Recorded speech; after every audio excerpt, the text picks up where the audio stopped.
This is not the video I expected to be doing today. I thought we were going to be dissecting last night's game, looking forward to Brentford, which I'll still be doing in the preview with Gio, of course, and, sort of ploughing forward and looking how to select a team for the next game. I'm not immune to the fact or oblivious to the fact that Julen Lopetegui is under pressure, but I didn't expect it to be this much this soon. And I certainly didn't expect a defeat away to Liverpool to prompt the sort of questions that we're getting today. And today is important because Fabrizio Romano, who is a football insider, a football in the know, has done an interview this morning. I think he's caught offside, and he's basically said the West Ham hierarchy want to see results, a change in results as soon as possible. He's also refuted a rumour. Now, it's always important to listen to Romano because a lot of us suspect that Romano gets his West Ham information from Tim Steidten.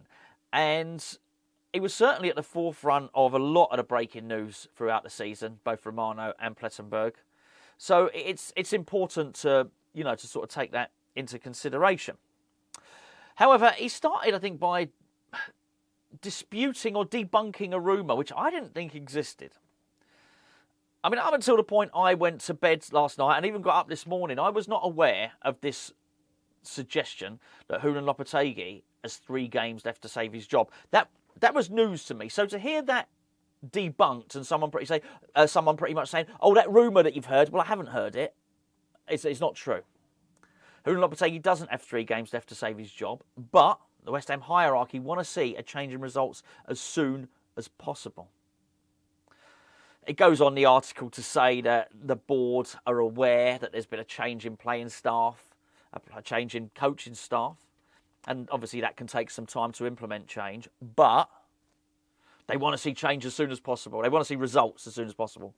Now, I think you can probably supplement that by saying that there's a lot of other clubs that have bought players in and got new managers and they haven't had the sort of topsy-turvy results that West Ham have had.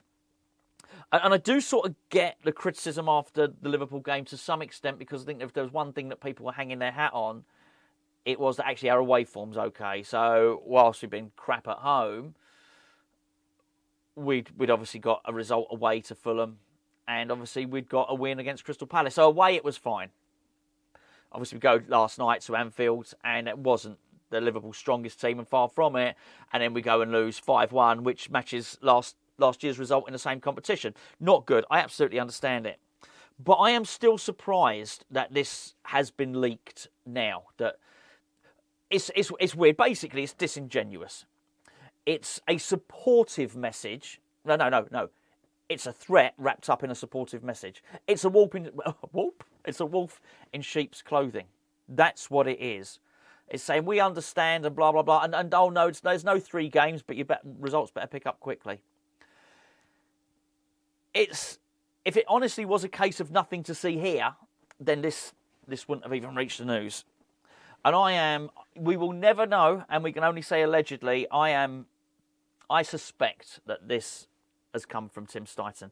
Because I really don't think that Fabrizio Romano writes anything about West Ham without speaking to Tim Steidten. Why would you not? And why would you not? Romano is always the guy that is the first guy that has the picture in the jet of Tim Steidten next to the signing. Now, what are we going to believe? That every time it's the player that passes it to Romano? Of course, no, there's one consistent factor in those pictures, and it's Tim Steidten. So I speculate that Steidten takes the picture, or someone takes the picture, then he sends it to Romano, and Romano does the tweet and says, Todibo to West Ham, here we go. Kudus to West Ham, here we go. Whoever it is.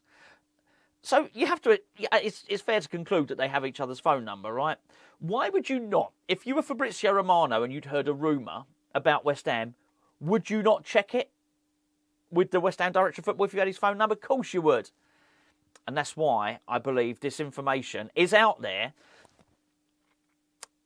West Ham, at least Tim Steidten, certainly knew this information was going to go out there. It's not. I don't think it's particularly helpful. Now, look, let me get this absolutely right here. I'm not massively thrilled with Julen Lopetegui and his start. I'm a bit puzzled by some of his tactics. I thought that was a bit better, a little bit more back to basics. that we saw against Liverpool. I don't mean the result was better, but I thought the tactics were a little bit more back to basics. I would forward the opinion that I don't know why we haven't paid to go back to basics. The fact that it's starting to look a little bit more like a David Moyes team, I don't think it's a good thing. But all I would suggest is that whilst I'm not happy with Julen Lopetegui, I don't think this is particularly helpful. I really don't. There was a point, and somebody in the chat, keep your eye on the chat today, because somebody will tell me exactly the stat that I want to know here. But this is roughly what it was. That in like 100-year history, West Ham had something like 8 managers. It was something like that. It may even be less. And I felt it was something to be proud of. I remember being quite proud of that. So I find no comfort in the fact that West Ham might have got the last appointment wrong in Lopetegui. We might be looking to get someone else in. I think it creates a really, really bad look, and I think it actually does reflect really badly on a lot of people at the club and the club itself. And we were never that. That was never what West Ham were. And I'm not saying that you back the manager irrespective of what's going on. But you don't talk about sacking the manager in September. And I understand there's no one we can pin this quote on. Particularly when you're not... Look, it's not great what happened at Liverpool. It's really not. But we're not in the bottom 3. Look, there's people who may suggest that we might be. And we'll talk about the Brentford game. I'm going to record the video with Gio later on today. It may well be the case that, look, if West Ham lost to Brentford and Ipswich, would I expect Lopetegui's job to be under threat? Yes, I would. I just don't think we need to hear it. Not from a journalist who's so closely associated with the director of football. I just don't think this is great at all. And I mean, I was going to come on here today, and I'm not impressed with Lopetegui at all. I also wasn't impressed with what I saw last night. Particularly in light of him, I think his assessment of the VAR stuff that cost West Ham victory, I don't believe that to be the case. I'm not sure they get given. I'm not sure the handballs get given. I'm really not. I think we did create chances. I think the bigger issues were probably Kilman getting the ball caught under his feet. Probably West Ham should have scored from that situation. I think possibly Somerville, who I thought played a good game, should have scored. I think you can look at those points. I think you can look at that and think, oh, we should have done better there. But he got really angry and he was very, very upset that we didn't get the VAR calls. Well, they weren't VAR calls. There was no VAR. My point is, if there had been, I think you would have seen a player with his arm down by his side. I just don't think anything would have happened. And the fact of the matter is, particularly the one with Soler, I think it masks what was basically a mishit from Soler. It was a bit of miscontrol. What Soler was trying to do was flick it over. He almost completely missed the ball. It basically ricocheted off his shin and then basically hit a defender in the arm. Yeah, maybe, but his arm was by his side. I wouldn't expect to see that given. So I think the things that Lopetegui is taking comfort from, I don't take any comfort from myself, as I just don't. I think there's a lot needs doing. There really is. But that being said, I don't want to see him under pressure. I want to see him succeed. I really do. And I did find, whilst I was very disappointed last night, very disappointed, which I did perhaps a more grumpy video than I normally would do, but I got to the point where I just sort of had enough, really. I did think, as I mentioned, I thought that was as good as I've seen Jared Bowen play for a while. I liked what I saw from Somerville. Up until the point where he got sent off, well, Alvarez was exceptional. Yes, it's going to be a hindrance. It's going to be much harder to win that Brentford game without him. But there were some promising signs there. I did think that there was for a large part of that game, West Ham were in the game. I'm not completely laying the blame, as I mentioned yesterday, at Edson Alvarez's feet, because we were 3-1 down at that point. I think at 2-1 down, we were still in the game. I think at 3-1, it was gone. We weren't getting back into it. You've got to remember, Klopp still had all those brilliant players to call on from the bench. He still had Trent Alexander-Arnold. He had Virgil van Dijk. Obviously, he brought Salah on anyway. He had all these magnificent players that if things had got sticky in it, they'd gone to 3-2, he would have rolled the dice then anyway, and he would have done something else. So I am more concerned, as far as Alvarez is concerned, I don't think Alvarez cost us the game. My concern is that he might cost us the Brentford game, which I think is something slightly different. But again, I think I worry that Lopetegui looks at that game against Liverpool. If it wasn't for Alvarez getting sent off and those VARs, we would have won the game. No. No, I think the bigger issue with that probably is that we still have a problem up front. We still look no closer to solving the striker situation, and we're still struggling to marshal a defence and organise a defence. Doesn't seem to matter who plays at right centre back and right back, or whether it's right wing back and right. So whatever it is, there's a gaping hole in our team down that channel, and teams are exploiting it. And it doesn't really matter. Yes, you could look and say Gakpo had a great game, but you know what? Anyone can have a great game. There could be Iwobi can tear us to shreds down that side. Could be anyone. That is not functioning. So that is more of a concern for me than some of the other stuff. But I want him to be able to fix them. I want him to win against Brentford. I want him to win against Ipswich, and things start to look a little bit brighter. They really do. And I understand if that doesn't happen, that his job is going to be under pressure. But I don't like this referring to a rumour that he's got 3 games left that I don't think existed anyway. It certainly wasn't out there in the mainstream media, so I don't think it needed to be debunked.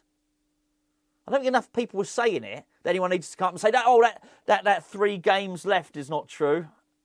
I think you're bringing attention to it by saying it, and I don't think you needed to say it there. I think most people can read between the lines and say that if it was anyone else writing this, honestly, I wouldn't care if it won a newspaper. I think the fact it's come from Romano, and Romano's got a close relationship with Steidten, off the back of reports a few days ago that Steidten had warned Sullivan not to appoint Lopetegui, I think it's a bad look. And I think I'll be aware of that. And even if that wasn't true, because that started off a chain of events, make no mistake about it, that started off a chain of he said, she said, which was that article which very much said Lopetegui was not Steidten's pick, and Steidten warned Sullivan against it. That was Steidten, it seemed, throwing Sullivan under the bus. But you can choose to do that, but it's not healthy for the bloody football club. And, you know, Sullivan came out and said this type of stuff I'd expect him to say in response to it. But I think even if that wasn't true, even if that was a false story, fake news, I would expect Steidten and Romano to be aware of that. And I think what I probably expected them to do was come out and repair that and say, that's fake news. Lopetegui is our guy. That's the tweet I've been waiting for most of the week. Has been Romano to come out and say